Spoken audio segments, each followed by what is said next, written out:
Munting pagsinta.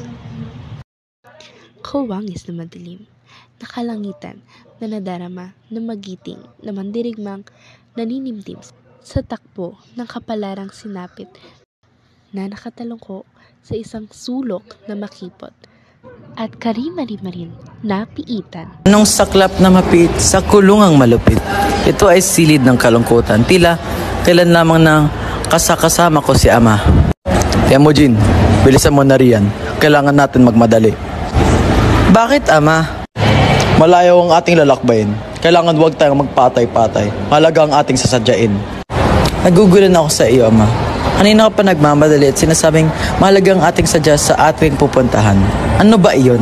Ika'y 9 na taong gulang na. Sa edad mong iyan, Temujin, ay dapat ka nang pumili ng iyong mapapang-asawa.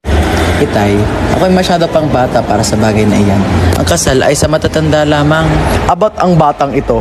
Di naman ibig sabihin na kapag nakapili ka na ng babaeng pakakasalan mo ay magsasama na kayo.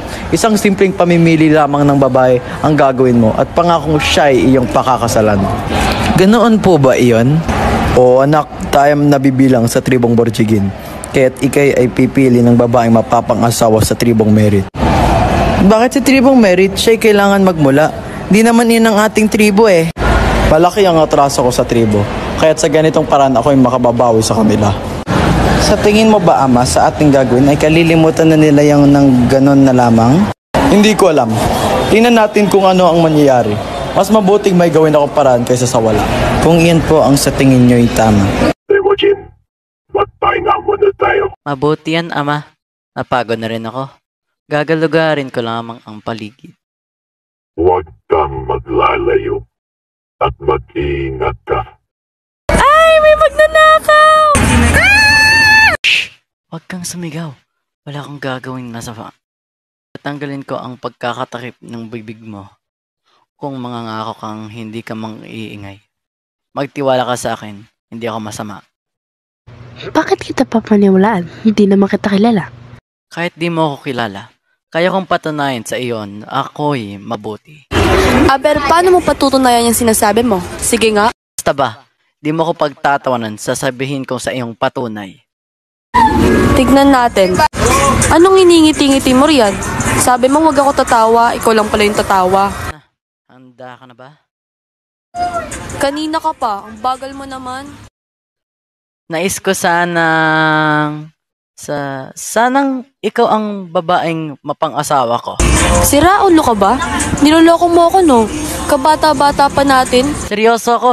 Ano, payag ka ba? Hindi pa rin makapaniwala si Borte sa bilis na nangyayari.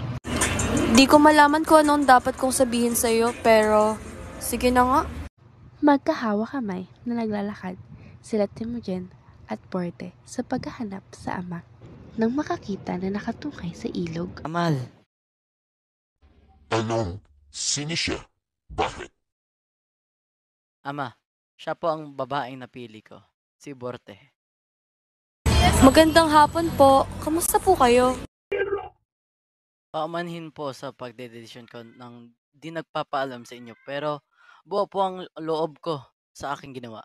Sana'y manawaan niyo po ako. Ganang desidido ka na. Sino ba ako para di sumang-ayon sa iyong kagustuhan? Ang iyong buhay naman ang nakataya rito. Okay lang ba sa iyo? Opo. Kung gayman, halina na kayo dalawa at kausapin ang pagkura mo, Borte. Matapos makipag-usap ng mga magulang ni Borte, ang mag-ama ay naglakbay pauwi sa kanilang dampa sa malayong nayon ng Mongolia.